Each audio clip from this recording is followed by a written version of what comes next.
बुलेटिनची सुरुवात आपण एका ब्रेकिंग बातमीने करतोय तर बातमी आहे कोल्हापूरहून। कोल्हापूरमध्ये रस्त्यावर गुंडांची दहशत वाढलेली पाहायला मिळते। कळंबा परिसरात गुंडांकडून खाद्यपदार्थांच्या गाड्यांची तोडफोड करण्यात आलेली आहे। हातात लोखंडी सळ्या आणि काट्या घेऊन तोडफोड करत या गुंडांनी दहशत माजवली आहे। तर काही दिवसांपूर्वीच फुकट खाद्यपदार्थ खाण्यासाठी गावगुंडांना केलेल्या मारहाणीत बेकरी मालकाचा मृत्यू झाला होता आणि या गावगुंडांमुळे स्थानिक आणि व्यापाऱ्यांमध्ये दहशतीचं वातावरण निर्माण झालेलं आहे। सविस्तर अपडेट जाणून घेऊयात। आमचे प्रतिनिधी ज्ञानेश्वर साळोखे आपल्या सोबत आहेत। ज्ञानेश्वर, या संपूर्ण प्रकरणावरून कोल्हापुरात पोलिसांची दहशत या पोलिसांचा वचक राहिलेला नाही असंच दिसतं या गावगुंडांसमोर। कोल्हापुरात सध्या फाळकुडदादा आणि गावगुंडांचा उद्रेक आहे तो पाहायला मिळते। चौकामध्ये जाऊन खाद्यपदार्थ विक्री करणाऱ्या गाड्यांना ते आहेत ते धमकावत आहेत। गाड्या मालकांच्याकडून हप्ते मागत आहेत, फुकटचं जेवण मागत आहेत। अशा पद्धतीची अनेक कृत्य आहेत ते चौकामध्ये होताना पाहायला मिळतात। या गुंडांची इतकी दहशत वाढलेली आहे की सगळे जे व्यापारी आहेत ते सध्या दहशतीखाली असल्याचं पाहायला मिळतात। काही दिवसापूर्वी एका बेकरी चालकाचा सुद्धा यामुळे हे मृत्यू झाला। या गावगुंडाला फुकटचे खाद्यपदार्थ पाहिजे होते, मात्र त्याने दिले नसल्यामुळे त्याला जबर मारहाण केली होती। या मारामारीमध्ये बेकरी चालकाचा मृत्यू झाला होता। हे प्रकरण ताजं असतानाच कळंबा परिसरामध्ये पुन्हा एकदा या गुंडांचा हैदूस आहे तो पाहायला मिळालाय आणि त्यामुळे कुठेतरी पोलिसांचा वचक कमी पडतोय काय अशा पद्धतीची आहे ते कोल्हापूरमध्ये निर्माण झालेले आहे। आता या फाळकुड दादांचे व्हिडिओ समोर आलेले आहेत, त्यामुळे पोलीस त्यांच्यावर आता कडक कारवाई करतात का हेच आता पाहणं महत्त्वाचं असणार आहे। निश्चितच धन्यवाद ज्ञानेश्वर या सविस्तर माहितीसाठी।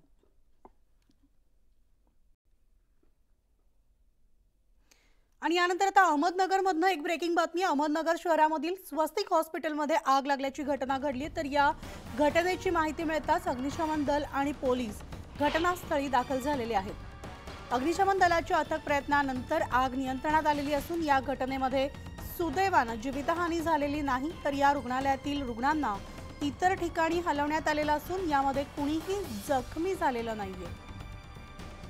तर घटनेची माहिती मिळताच तात्काळ पोलीस आणि अग्निशमन दल घटनास्थळी दाखल झालेला आहे आणि अथक प्रयत्नानंतर ही आग आटोक्यात आणलेली आहे। दरम्यान संपूर्ण परिसरामध्ये आजूबाजूच्या दुकानांना आणि इतर लोकांना या ठिकाणाहून बाहेर करण्यात आलेलं होतं आणि त्यामुळे कोणतीही जीवितहानी झालेली नाहीये। तर आपण पाहतोय अहमदनगरमधली ही घटना असून अहमदनगर शहरातल्या स्वस्तिक हॉस्पिटलमध्ये आग लागली आहे। नेमकी आग कशामुळे लागली याबद्दल अद्याप माहिती मिळालेली नाही, मात्र या संपूर्ण घटनेत कोणतीही जीवितहानी झालं नसल्याचं कळतंय। तर आमचे प्रतिनिधी साहेबराव कोकणे आपल्या सोबत आहेत। साहेबराव, स्वस्तिक हॉस्पिटलमध्ये ही आग लागली आहे। हॉस्पिटलमध्ये या दरम्यान कदाचित रुग्ण उपचार घेत असतील। काय सविस्तर अपडेट्स, आग कशामुळे लागली, काय नेमकं घडलं? अहमदनगर शहरातील साई मिडास या बिल्डिंग मध्ये तिसऱ्या मजल्यावरती हॉस्पिटल आहे। त्या हॉस्पिटलमध्ये स्वस्त हॉस्पिटलमध्ये जवळपास 30 ते 40 रुग्ण होते। त्यानंतर ही आग जी आहे ती शॉर्ट सर्किटमुळे आग लागली असावी असा प्राथमिक अंदाज आहे। याच्यामध्ये सुदैवाने कुणीही जखमी किंवा इतर घटना घडलेली नाही। वेळेवरती अग्निशमन दलाच्या गाड्या पोहोचल्यानंतर आग 1.5 तासामध्ये आटोक्यात आणण्यात आली आहे। या सगळ्या प्रकरणाची अग्निशमन दलाकडून चौकशी केली जाईल की नेमकी ही आग कशामुळे आली आणि रिपोर्ट हा दिला जाईल। परंतु या निमित्ताने पुन्हा एकदा असा एक प्रश्न असतो की अहमदनगर जिल्ह्यातील किंवा शहरातील जे हॉस्पिटल जे आहे त्यांचं ऑडिट जे आहे ते ऑडिट केलं जाते की नाही हाही प्रश्न उद्भवत होत आहे। त्यामुळे अहमदनगर महानगरपालिकेचे आयुक्त याच्यावर काय कारवाई करतात, याची कशावर चौकशी करतात हे पाहत महत्त्वाचं ठरणार आहे। निश्चितच धन्यवाद या सविस्तर माहितीसाठी। आणि आता बातमी आहे ती म्हणजे लोकसभा निवडणुकीसाठी भाजप कामाला लागली आहे। मुंबईमधल्या 6 लोकसभा मतदारसंघांवर भाजपच्या केंद्रीय नेतृत्वाचं लक्ष असल्याचं समोर आलंय। पदाधिकाऱ्यांना अंतर्गत सर्वेक्षणासाठी आता दिल्लीवरून फोन केले जात असल्याचं न्यूज 18 लोकमतला सूत्रांनी सांगितलंय। गोपाळ शेट्टी आणि पूनम महाजन यांच्या मतदारसंघात दुसरा उमेदवार दिल्यास नेमकं काय चित्र असेल याचाही आढावा केंद्रीय नेतृत्वाकडून घेतला जातोय। दरम्यान पियुष गोयल यांना कोणत्या मतदारसंघातून उमेदवारी देण्यात येईल याची सुद्धा चाचपणी सुरू आहे।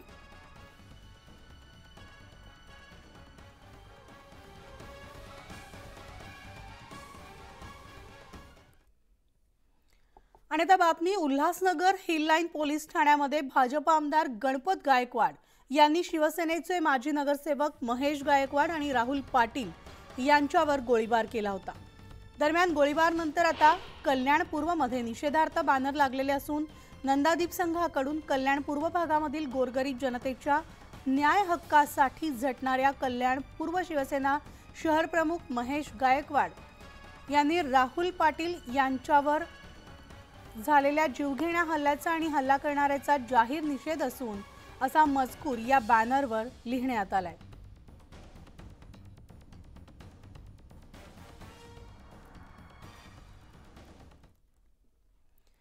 तर आता मनोज जरांगे पाटील आजपासून मुंबई पुणे नाशिकच्या दौऱ्यावर असणार आहेत। तर जरांगे अंतरवाली सराटीमधून निघतील आणि त्यांचा आळंदी देवाचीमध्ये मुक्काम असणार आहे। 7 फेब्रुवारीला नवी मुंबईमधल्या कामोठे इथं सकाळी त्यांचा कार्यक्रम होईल आणि संध्याकाळी दादरमधील शिवाजी मंदिरातल्या कार्यक्रमाला जरांगे पाटील उपस्थित राहणार आहेत। 8 फेब्रुवारीला सटाणा इथं तर 9 फेब्रुवारीला बीडमध्ये जरांगेंचा दौरा असेल आणि त्यानंतर 10 फेब्रुवारीला अंतरवाली सराटीमध्ये सकाळी 10 वाजता मराठा समाजाची बैठक घेऊन जरांगे आमरण उपोषणाला पुन्हा सुरुवात करणार आहे।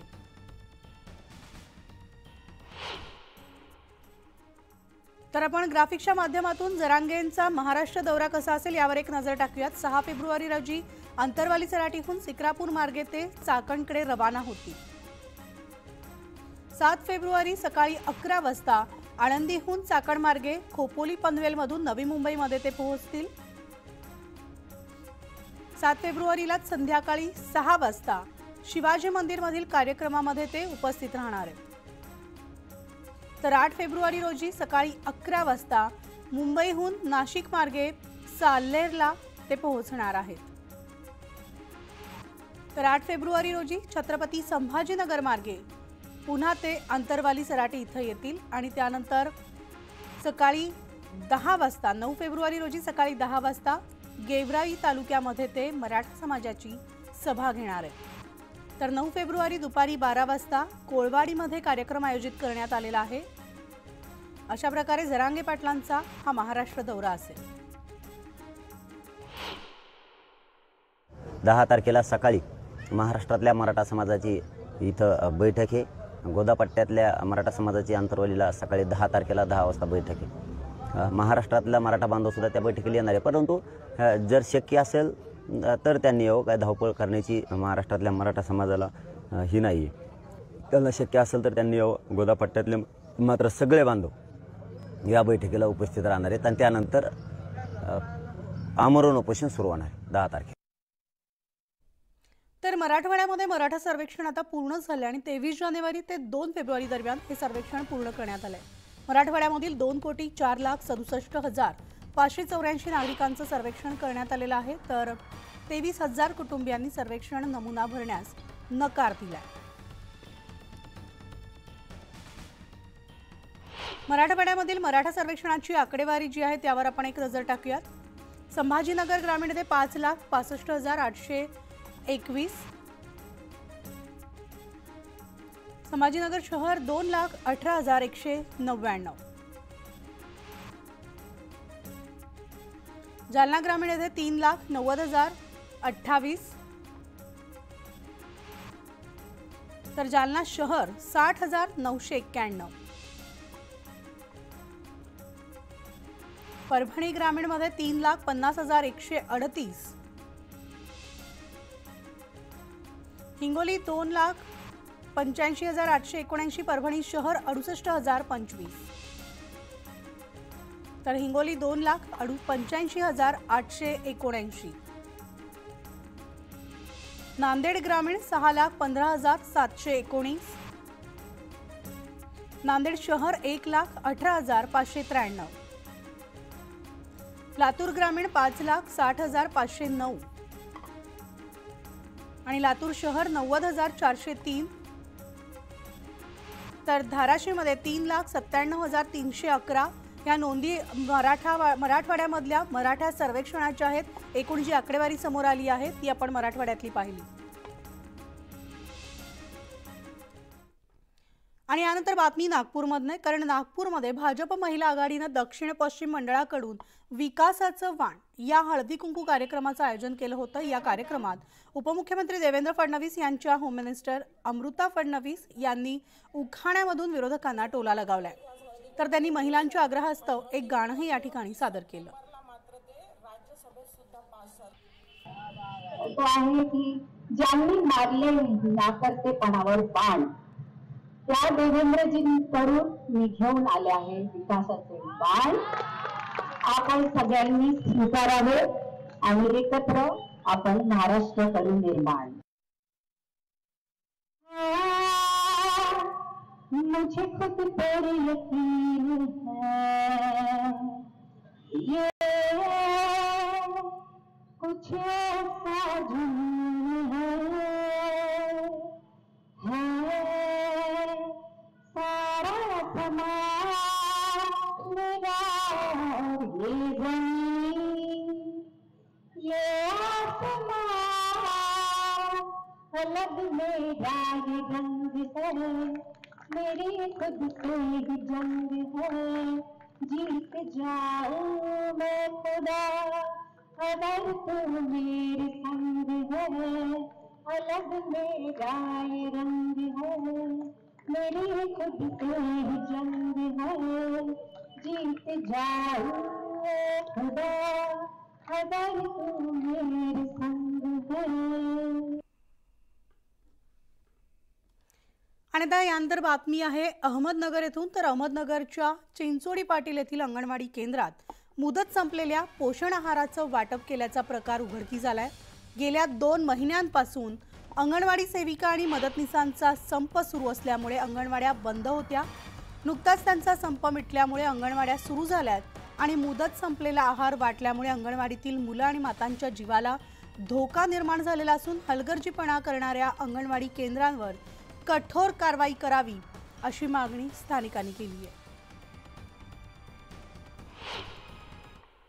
नवजात बालक त्याचबरोबर गरोदर माता यांना जो आहार वाटलेला आहे तो एक्सपायरी डेट आहे। जर यदा कदाचित अडाणी व्यक्तीने जर खाल्ला किंवा त्या खाण्यात आला तर त्याच्यामध्ये मोठी दुर्घटना घडू शकते। त्यामुळे तत्काळ वाटलेला आहार परत घ्यावा किंवा त्या संदर्भात अन्न व प्रशासन यांच्याकडे चौकशी करावी। आत्ताच सर्व अंगणवाडी सेविका त्याचबरोबर सर्व पालक यांनी या ठिकाणी तुमच्याकडे सर्वांकडे तक्रारी मांडलेल्या आहेत।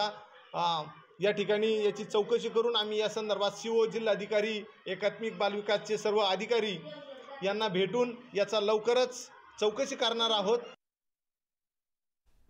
आणि या बातमीचा बुलेटिनमध्ये एक छोटासा ब्रेक घेऊन लगेचच परततोय। पाहत राहा न्यूज 18 लोकमत।